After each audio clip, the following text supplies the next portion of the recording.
방송에서 제공하는 투자 정보는 투자 판단에 대한 조언입니다. 방송에서 제공하는 주식의 가치, 가격 상승 및 가격 하락에 대해서는 방송사에서 보장하지 않습니다. 오늘의 헤드라인 뉴스입니다.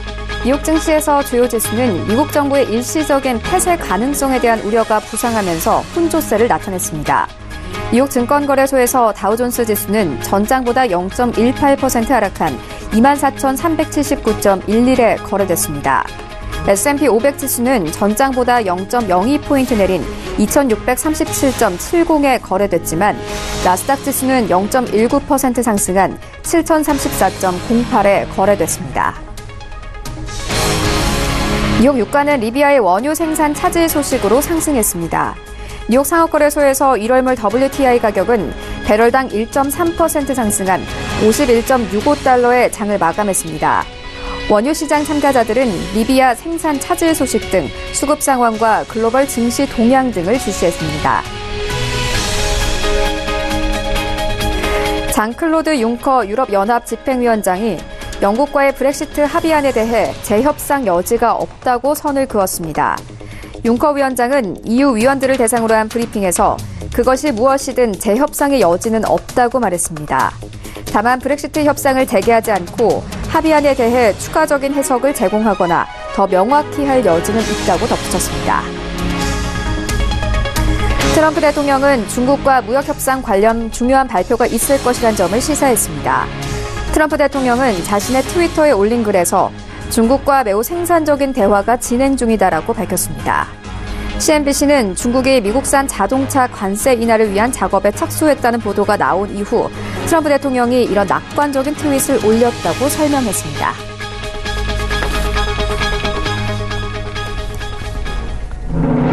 시청자 여러분 안녕하십니까? 출발 증시 와이드 1부 시작합니다. 최희원입니다. 어제 우리 시장 코스피와 코스닥 양지수 모두 하락하면서 마감했습니다. 어제 시장에서 외국인들의 매도폭이 컸는데요. 이 외국인들은 셀트리온과 삼성 바이오로직스와 같은 바이오주를 중점적으로 매도하면서 지수를 하락으로 이끌었습니다. 코스피 같은 경우에는 2050선까지 밀렸고 코스닥도 2% 가깝게 하락하면서 660선까지 밀리는 모습을 보였습니다. 이런 가운데 뉴욕 증시의 3대 지수는 혼조세를 보였는데요. 오늘 시장에서도 여러 가지 이슈 나와 있는 상황입니다. 출발 증시 와이드 1부와 함께 정확하게 다뤄보도록 하겠습니다. 네, 먼저 글로벌 시시각각 시간에는요. 최근 이 신흥국 시장에 주목해야 한다는 분석이 이어지고 있습니다. 글로벌 투자 은행들은 신흥국의 주식 비중을 늘리라고 신호를 보내고 있는데요. 함께 살펴보고요. 이어서 뉴욕 증시의 거품이 터질 수도 있다는 분석이 나오고 있습니다. 위아래로 15% 이상의 변동폭을 나타낼 것이라는 분석이 있는데 함께 살펴보도록 하겠습니다. 네, 이어지는 라이브 이슈타임에서는요. 어제 삼성 바이오로직스의 거래가 재개됐습니다. 장중한 때에는 25% 이상 급등하기도 했는데요. 하지만 풀어가야 할 과제들이 산더미입니다. 함께 살펴보도록 하겠습니다. 이어서 어제 코스닥 시가총액 1위 기업인 셀트리온 헬스케어가 분식 회계 논란과 함께 급락했습니다. 바이오 종목에 대한 투자 의견 함께 들어보도록 하겠습니다. 출발 증시 와이드 1부 지금 출발합니다.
시장의 중심이 되는 이슈를 꼼꼼하게 체크합니다. 글로벌 시시각각 시간인데요.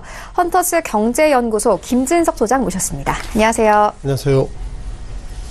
네, 먼저 첫 번째 이슈부터 시작을 해보도록 하겠습니다. 간밤 뉴욕 증시 상황 체크해 볼 건데요. 어제 이 뉴욕 증시 셧다운 가능성으로 혼조세 보였습니다. 미중 무역 전쟁의 이 긍정적인 기운에도 불구하고 불안감이 먼저 앞섰는데요. 일단 뭐 좀 긍정적인 부분들을 체크를 해보자면은 중국 측이 이 미국 생산 자동차 관세율을 낮추겠다 이렇게 밝히면서 어제 이 뉴욕 증시의 자동차 종목들 전부 다 상승했습니다. 포드, GM 그리고 클라이슬러까지 모두 상승세에 나왔는데 이런 뉴욕 증시 상황 좀 어떻게 해석해 보면 될까요? 일단 최근 들어서 미국 증시의 흐름들이 무역 전쟁 다시 한번 이것으로 중심이 옮기고 있다 말씀드려보겠고요. 아신 것처럼 중국 측 입장에서 보면 미국을 향해서 상당히 시그널을 좀 하는 것 같습니다. 어떻게 보면 중국 같은 경우에는 미국에서 타켓으로 잡고 있는 것이 자동차 업종인데 관세를 지금보다 적게 부과받겠다는 것은 미국을 상대로 상당히 긍정적인 시그널을 좀 보이고 있다 이렇게 말씀드려보겠고요. 자, 몇몇 종목을 보면서 과연 이런 무역 협상의 호재가 얼마나 이어갈지 그런 부분들 리뷰를 좀 들어보겠습니다. 통상 최근 들어서 가장 이슈가 있던 것은 결국 어떻게 보면 자동차 업종에 대한 이슈가 있는데요. 자, 보시는 것처럼 포드 자동차의 최근의 트렌드를 보이고 있습니다. 물론 오늘 새벽에 끝난 미국 증시에서는 0.2% 그러니까 8.54달러이지만 전체적으로 틀거리를 보면 2016년부터 최근 들어서 그러니까 2018년도 어떻게 보면 트럼프 대통령이 무역 전쟁을 예상보다 강하게 나오고 있는 그 시점 어떻게 보면 2018년도 1월 달에 13달러에서 최근 들어서 8달러 정도로 갔다는 것은 이제는 결국 무역 전쟁의 효과가 자동차 업종을 넘어서 글로벌 증시가 좀 침체기에 들어서는 것은 아닌가 이렇게 말씀드려보겠습니다. 따라 정리하면 북한 측이 중국 측이 좋은 시그널을 보인다 하더라도 일단 포드의 어떤 주가가 오늘은 상승했지만 전적인 틀거리를 보면 7월달 이후 그리고 올해 1월달 이후에 급락의 모습이 이어지고 있다 이렇게 말씀드려보겠고요. 또 종목 관련돼서 우리가 GM을 좀 보실 수 있는 것 같습니다. 어쩌면 이렇게 미국의 자동차 업종을 상당히 우리가 집중한 이유가 그만큼 자동차 업종은 가장 기본적으로 노동 인력들이 예상보다 건설업종에 이어서 노동 인력이 상당히 많이 들어가기 때문에 자동차 업종을 살리는 것이 미국 경기를 살리는 그런 또 트렌드인데 예상보다 그 GM의 주가의 흐름들 보면 눈에 띄는 것처럼 결국 트럼프 대통령이 10월달, 11월달 이후에 무역 전쟁 관련돼서 미국이 이길 것이다. 그런 판단임에도 불구하고 여전히 약세를 보고 있다는 걸 보면 이번에 자동차 업종의 트렌드가 여전히 미국 증시를 리그레이션, 즉 아랫방을 미는 것은 아닌가 이렇게 말씀 들어보겠고요. 또 다른 팩트 관련돼서 셧다운에 대한 코멘트 나오고 있는데요. 자, 셧다운은 간단히 말씀드리면 중앙정부가 돈이 없다는 겁니다. 돈이 없기 때문에 우리는 셔틀 내리겠다. 즉 영업을 소위 업무를 안 하겠다. 물론 그 가운데서는 이렇게 그 소방 섹터나 이런 쪽은 좀 기본적으로 방위 섹터는 좀 나와 있지만 그 외에 관련돼서는 트럼프 대통령이 다시 한번 셧다운의 어떤 이렇게 좀 강하게 밀고 있다는 걸 보면 이제는 무역 전쟁을 넘어서 이제는 미국 증시를 바라보는 시각이 셧다운으로 넘어가고 있다. 그런 걸 보면 트럼프 대통령이 셧다운 관련돼서 또 다시 어떻게 보면 그 벼랑 끝 전술을 보일 수 있기 때문에 그런 트렌드를 보면 전체적으로 미국 증시가 혼조세의 모습을 보이겠지만 내심 보면 상당히 좀 불안정한 모습을 보이는 것 같고요. 또한 우리가 변동성 지수에 대한 리뷰를 드려보겠습니다. 자, 통상 변동성 지수가 나온다는 것은 결국 미국 증시가 어렵습니다. 이런 핑계가 되기 때문에 많은 미국의 전략가들이 항상 어려울 때 나왔던 것들이 결국 변동성 지수 모습인데요.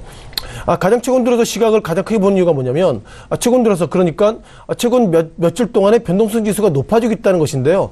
변동성 지수가 높아지고 있다는 걸 보면 결국 미국에서 투자하는 투자자들이 이 종목을 사야 될까 팔아야 될까 그런 좀 고민이 커지고 있기 때문에 변동성 지수가 2018년도 1월달 물론 1, 2월달에 상당히 올라갔습니다만 그 이후에 평균적으로 10에서 15 밴드인데 최근 들어서는 이것이 20을 넘어서고 있다. 이런 것을 보면 어쨌든 미국의 주식 관련돼서 사야 될지 팔아야 될지 이런 산타레를 앞두고 고민이 커지고 있다. 이것은 결국 주가의 상승보다도 하락으로 밀 수 있는 핑계가 커지고 있다. 이렇게 미국 증시에 대한 말씀 드리겠습니다.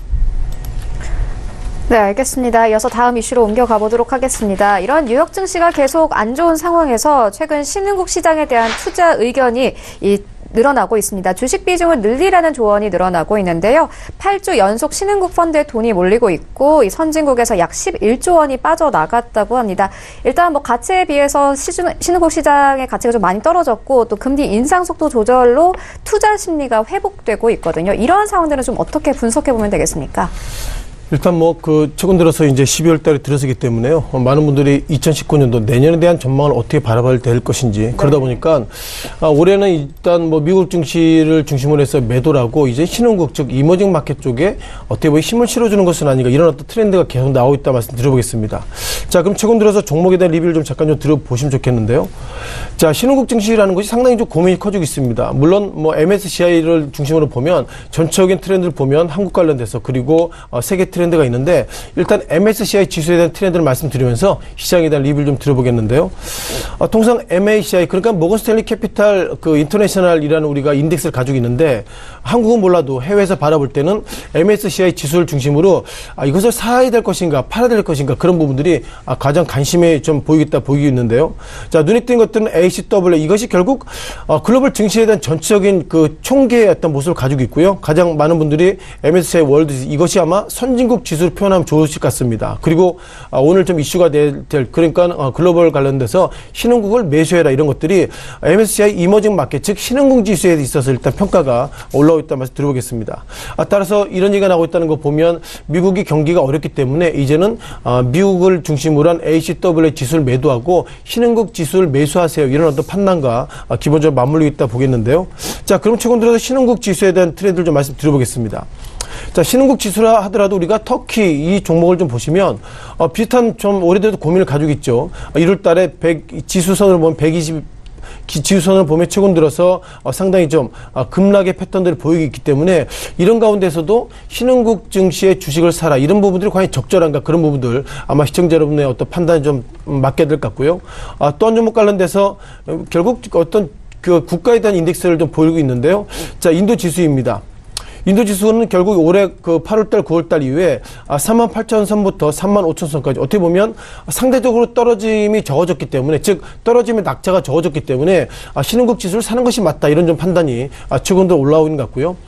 또한 어떻게 보면 그 외 종목 관련돼서 외국계는 최근 들어서 러시아 지수에 대해서 코멘트를 많이 하고 있습니다. 즉 상대적으로 앞서 말씀드렸던 것처럼 10월달 이후에 하락폭이 적어졌기 때문에 앞서 보셨던 것처럼 터키, 인도 그리고 러시아 이런 어떤 신흥국 증시에 있어서 주식을 사세요 이런 코멘트를 하고 있는데 제가 볼 때 이런 부분들은 좀 아직까지 좀 리스크가 좀 큰 것은 아닌가 이렇게 말씀드려보겠습니다.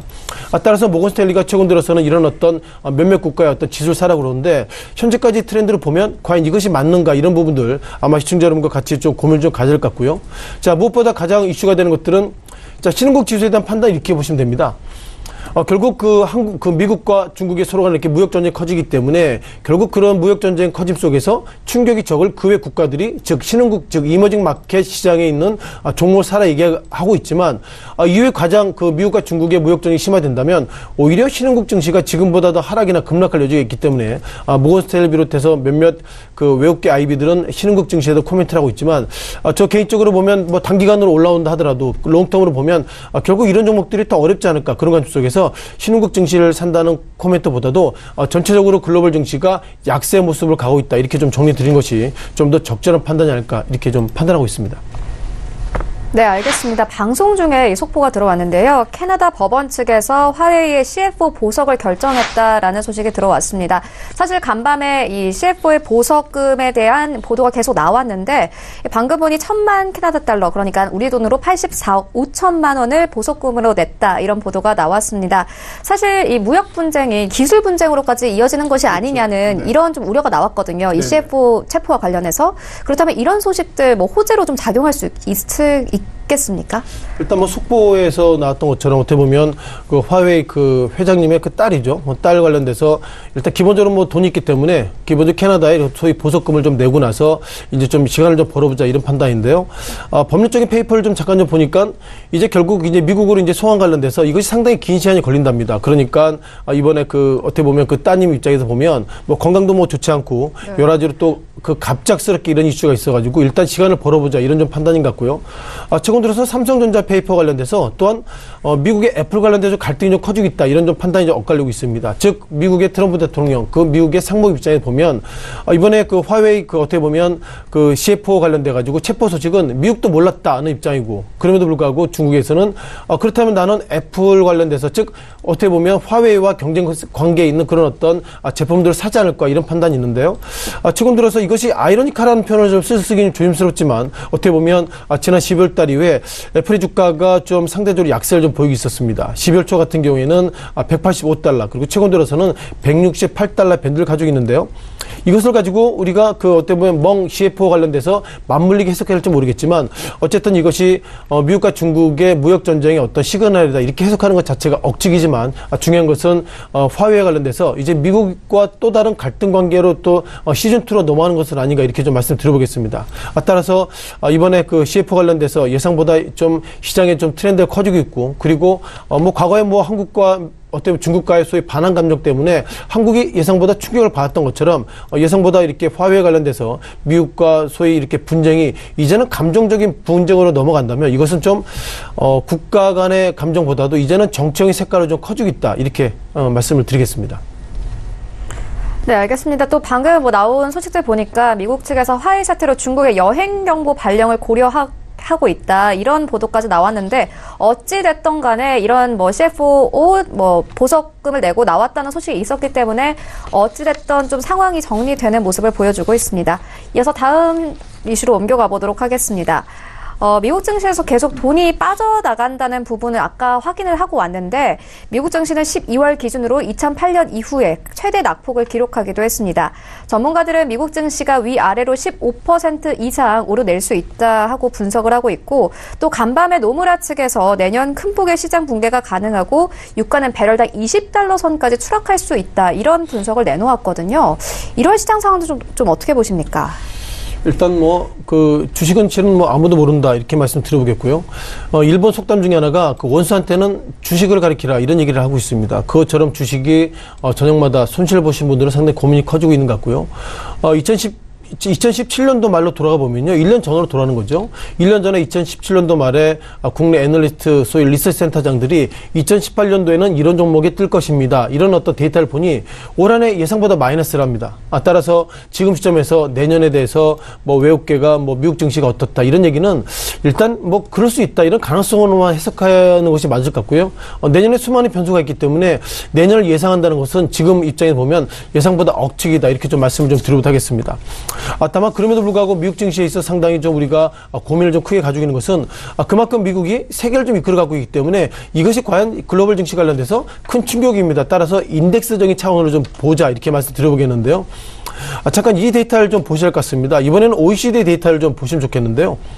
자, 글로벌 GDP에 대한 코멘트를 나오고 있습니다. 즉, 기본적인 전제 조건이 주가가 좋아진다면 그것이 결국 경제가 좋아지는 것과 맞물리고 있기 때문에 글로벌 증시 관련돼서 전체적인 트렌드가 예상보다 지금보다 하향하고 있다는 거 보면 결국 올해를 넘어서 내년에는 지금보다 또 부정적인 것은 아닌가 이렇게 말씀드려보겠고요. 자, 간단히 말씀드려보면 기본적으로 그 월드 전 세계 GDP 관련돼서는 올해는 3.7이지만 2년 후에는 3.5로 좀 떨어지고 있다. 즉 주가도 떨어질 수 있다. 이런 좀 판단을 가지면 좋겠고요. 그 가운데 눈에 띄는 것들이 한국입니다. 많은 분들이 최근 들어서 국내 증시에 대한 고민을 가지고 계시지만 올해는 2.7 그리고 2년 후에는 2.9임에도 불구하고 주가가 약세를 모습 보이겠다는 걸 보면 2020년에 2.9%의 GDP가 과연 신뢰성이 있는 것인가 그런 어떤 의구점을 좀 던지는 것 같습니다. 자, 마지막으로 차이나에 대한 코멘트를 좀 드려봐야 할 것 같은데요. 자, 올해는 우리가 6.6으로 지금 GDP를 지금 OECD에 판단하고 있는데 2년에는 6.0 그리고 그 종목 관련돼서 우리가 중국을 비롯해서 몇몇들을 보면 올해보다 예상보다 GDP가 내년 떨어질 수 있다. 이런 말씀 드려보면 전체적인 틀거리는 글로벌 증시가 GDP의 데이터를 근거로 보면 이제는 리그레이션, 즉 침체 상태에 들어서고 있는 것은 맞다. 이렇게 말씀드리면서 미국 증시에 대한 판단은 일단 GDP적인 트렌드를 보면 예상보다 부정적입니다. 이렇게 설명을 드리겠습니다. 네, 알겠습니다. 네, 지금까지 헌터스 경제연구소 김진석 소장과 함께했습니다. 고맙습니다. 고맙습니다.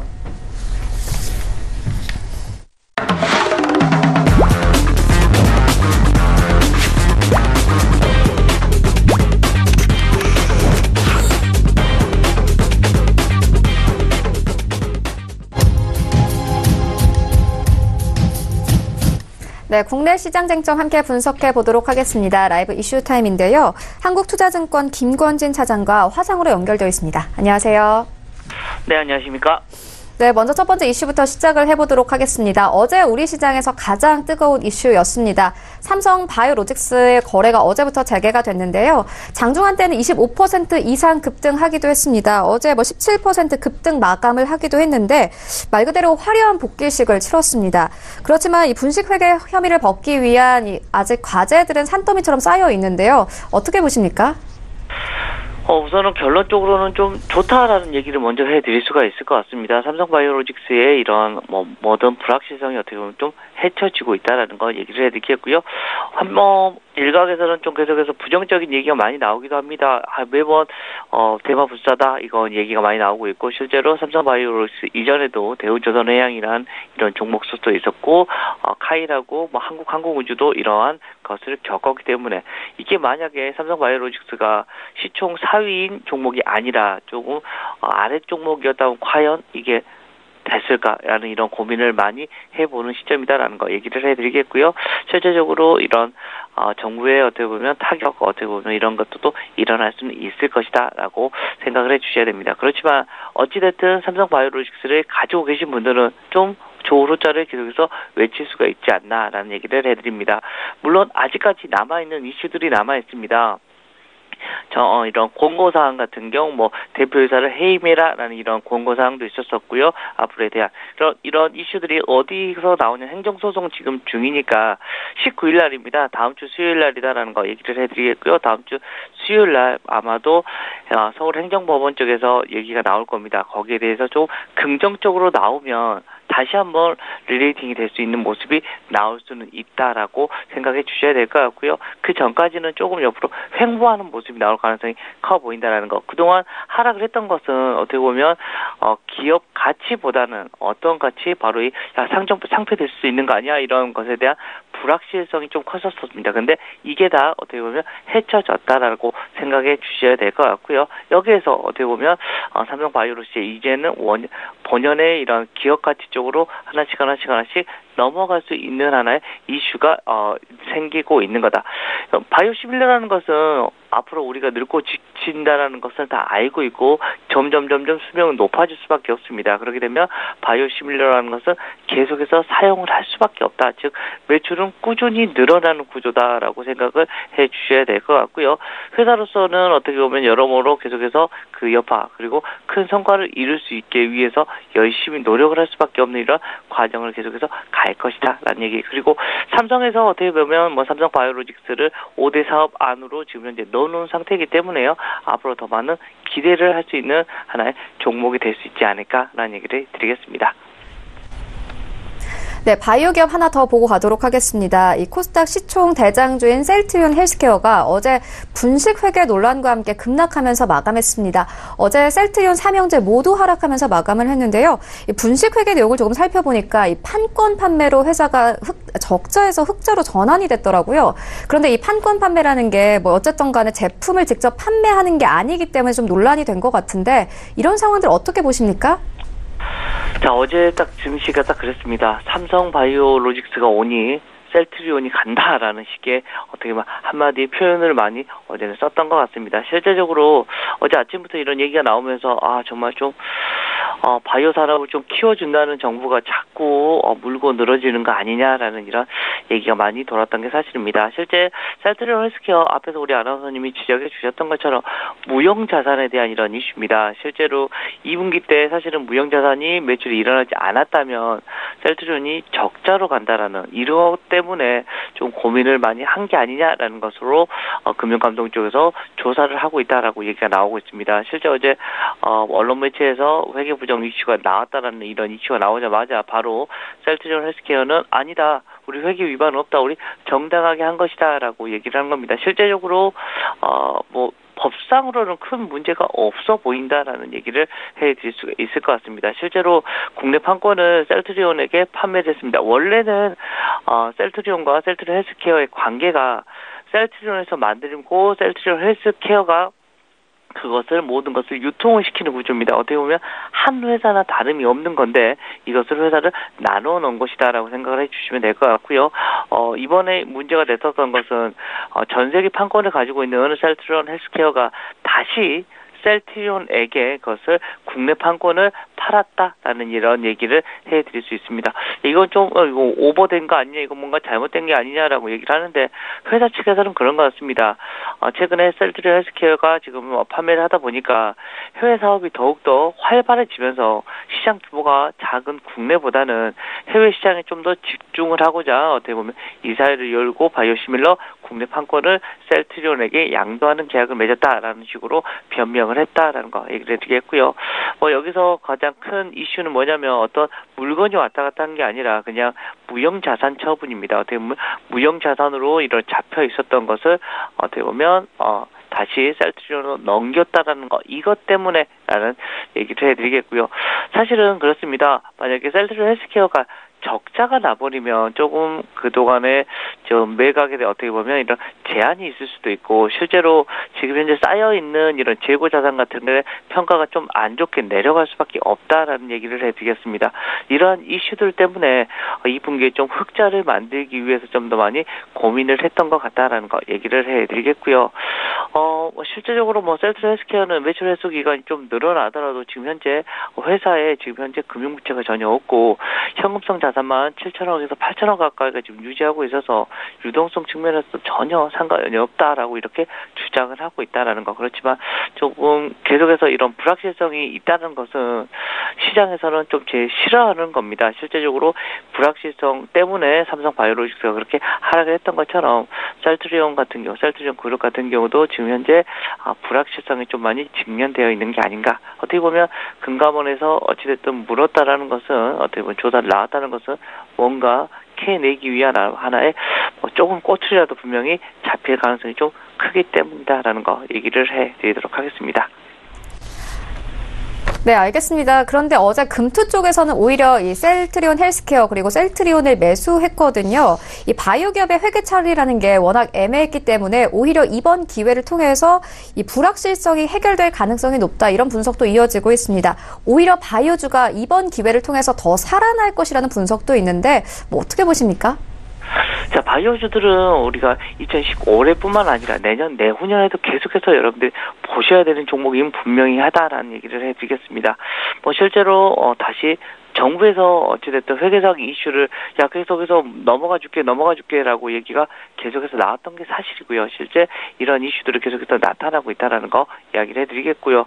결국은 바이오 업종 자체는 우리나라에서 유일하게 성장할 수 있는 하나의 어떻게 보면 섹터다라고 생각을 해주셔야 될 것 같습니다. 그렇게 되면서 셀트리온뿐만 아니라 신라젠 그리고 한미약품 이런 여러 가지 이런 종목들이 많이 있다라고 생각을 해주셔야 될 것 같고요. 셀트리온 같은 경우도 이번 이슈만 마무리가 되면 다시 한번 상승에 어떻게 보면 이런 기틀을 좀 마련할 수 있다. 단지 지금 현재는 불확실성이 좀 있기 때문에 당분간은 좀 셀트리온은 좀 참아가자. 그런데 다른 업종, 다른 종목들은 여전히 계속해서 탄탄하게 여러분들 지금 이런 숫자들이 나올 가능성이 있고 관심은 계속해서 갈 수가 있기 때문에 다른 종목들은 계속해서 우리가 긍정적인 시각을 유지해 보자. 근데 셀트리온 자체만으로는 지금 현재는 좀 불확실성이 좀 있는 게 아닌가라고 판단할 수 있을 것 같습니다. 네, 알겠습니다. 이어서 좀 화장품주들 조금 살펴보고 가도록 하겠습니다. 어제 한 증권사 리포트에서는 화장품주의 긴 터널이 끝나가고 있다, 이렇게 분석을 내놓기도 했습니다. 중국의 SNS 인플루언서, 그러니까 왕홍들이 화장품 관련주의 주가를 끌어올리고 있다, 이런 보도가 나오더라고요. 앞으로의 화장품주의 주가 방향 어떻게 보십니까? 자, 화장품주들의 방향성은 우리가 한참 좋았을 때는 어떤 것을 얘기를 했었냐면, 중국인들이 이제 화장을 시작한대라고 하면, 이런 어마어마한 숫자가 이제는 시작을 한다라는 이런 얘기가 나왔던 겁니다. 그런데 실제적으로 그렇게 리레이팅이 되지는 않았었다. 가장 큰 원인은 어제 한한령에 대한 이런 이슈가 생겨버리면서 거기 브레이크가 많이 걸렸었고요.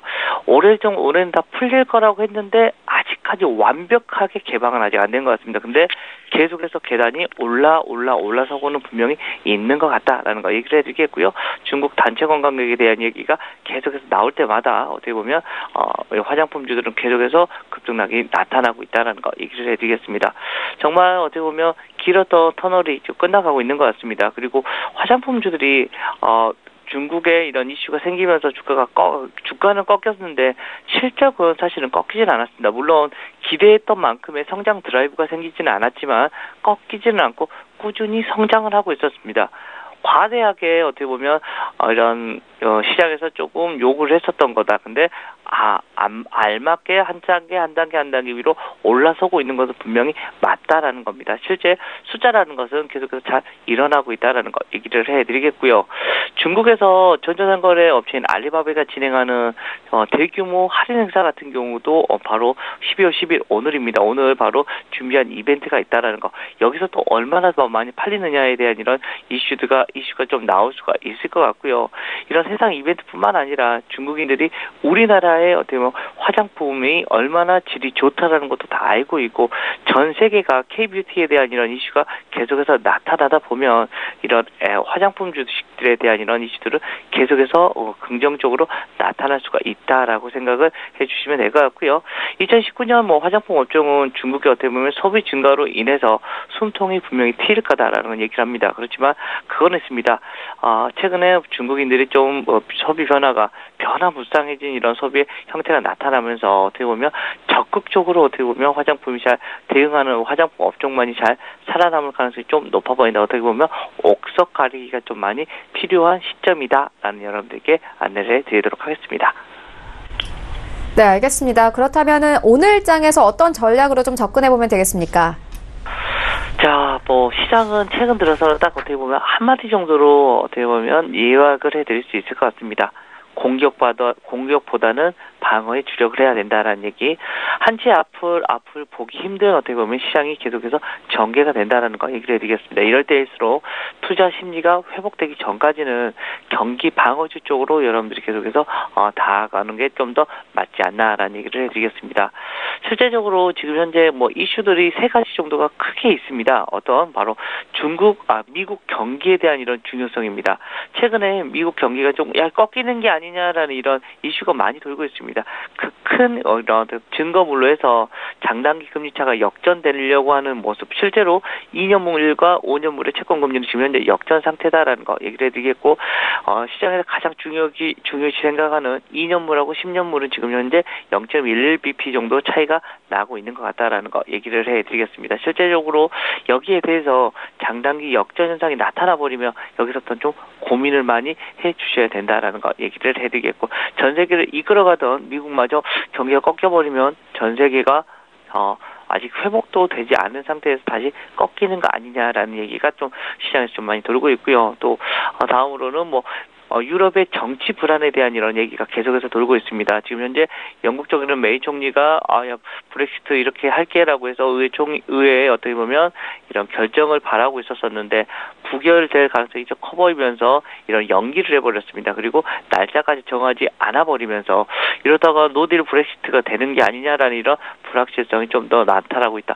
정리된 브렉시트가 좀 돼야 되는데 노딜 브렉시트가 돼버리면 좀 정치적 혼란이 좀 더 커질 수밖에 없지 않나라는 얘기를 해주겠고, 최근에 또 프랑스 쪽에서도 계속해서 마크롱에 대한 이런 얘기가 좀 너무 많이 나오면서 조금 달러가 계속해서 강세 기조로 갈 수밖에 없는 이런 이슈가 됩니다. 실제적으로 지금 현재 최근에 이런 주가 20-30년을 제가 분석을 해보면 달러가 강세 시절에 어떻게 보면 주가는 위로 올라가기는 그런 경우는 없습니다. 달러가 약세가 나와야지만 주식시장은 강세로 가는 이러한 현상이 계속해서 나오기 때문에 어떻게 보면 달러 강세가 나온다는 이런 전제 조건이 나와버리면 주가는 조금 어려울 수밖에 없다라는 거 얘기를 해드리겠고요. 마지막으로 어떻게 보면 중국의 환율 변화에 대한 이런 얘기입니다. 이거는 어떻게 보면 미국과 중국의 어떻게 보면 이런 무역 전쟁에 대한 이런 이슈들이 계속해서 존재하다 보니까 여기에 대한 이슈들이 계속해서 나올 수밖에 없지 않나라는 얘기를 해드리겠고요. 위안화에 대한 이런 이슈들, 그리고 중국 중국 쪽에서 6%대를 올해까지는 달성을 하지만 성장률이 내년에는 6%도 무너져 버리는 게 아니냐라는 어떻게 보면 세계의 공장이 조금씩 멈춰가고 있는 게 아니냐, 속도 조절이 계속해서 필요하겠지만 멈추는 거는 아닌데라는 이런 고민을 시장에서 많이 하고 있는 것 같다라는 거 얘기를 해드리겠습니다. 여전히 경기 침체의 우려는 계속해서 지속이 될 수밖에 없다. 이럴 때 여러분들이 지금 현재 베팅을 해야 될 것은 공격보다는 방어가 먼저다. 방어는 어디 쪽? 바로 이 배당주나 어떻게 보면 유틸리티 관련된 주식들, 그리고 필수 소비재, 그리고 통신 정도로 좀 압축해가면서 여러분들이 좀 매매를 해주시면 좋을 것 같고요. 돌아온 대주주 양도 시즌입니다. 양도세 시즌입니다. 여러분들 이거 물론 우리 개인분들은 많은 이런 영향은 미치지 않겠지만 시장은 여기 분명히 영향을 미칩니다. 실제적으로 이제 한 2주 정도가 남은 것 같습니다. 양도세 부여 기간까지 한 2주 정도가 남아있으니까 좀 큰 물량이 갑자기 물량이 털리는 경우가 생기기 시작하실 거다라고 여러분들 좀 주의 깊게 보셔야 될 것 같다라는 얘기를 드리겠습니다. 네, 알겠습니다. 달러가 강세로 갈 수밖에 없는 경기 침체 우려에 대해서 짚어주셨는데 이럴 때 경기 방어주인 통신주 그리고 연말을 맞이한 배당주 주목해볼 만하다 이렇게 말씀을 덧붙여 주셨습니다. 지금까지 한국투자증권 김권진 차장과 함께했습니다. 고맙습니다. 네, 감사합니다. 네, 1부는 여기서 모두 마치도록 하고요. 잠시 후 2부에서는 전문가들과 함께하는 종목 라이브쇼, 라이브 매매타임이 이어집니다. 여기에 대해서 오늘장에서 이슈몰이라고 있는 특징주까지 꼼꼼하게 살펴봐 드리겠습니다. 채널 고정해 주시고요. 저희는 잠시 후 2부로 다시 찾아오도록 하겠습니다.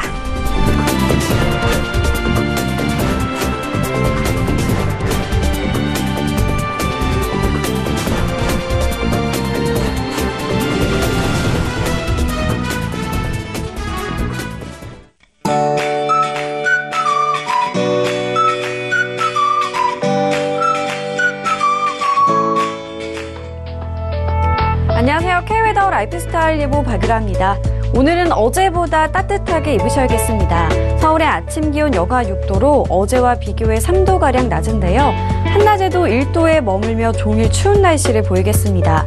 또 당분간 예년 이맘때보다 날이 춥겠고 겨울답게 아침 저녁으로는 영하권의 추위가 계속되겠는데요. 이 점 염두에 두시고 옷차림을 따뜻하게 하시는 게 좋겠습니다.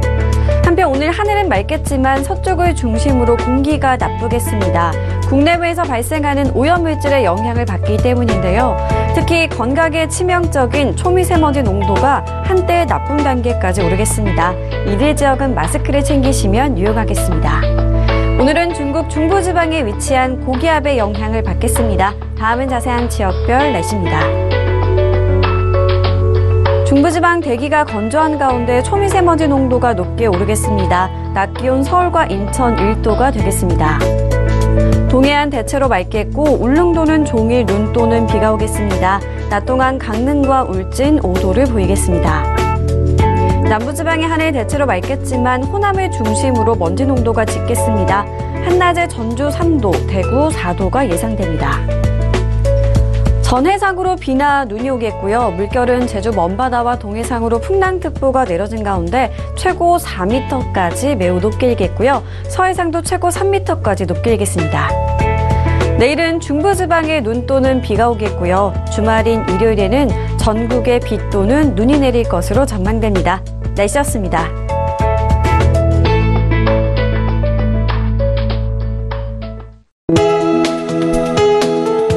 방송에서 제공하는 투자 정보는 투자 판단에 대한 조언입니다. 방송에서 제공하는 주식의 가치, 가격 상승 및 가격 하락에 대해서는 방송사에서 보장하지 않습니다.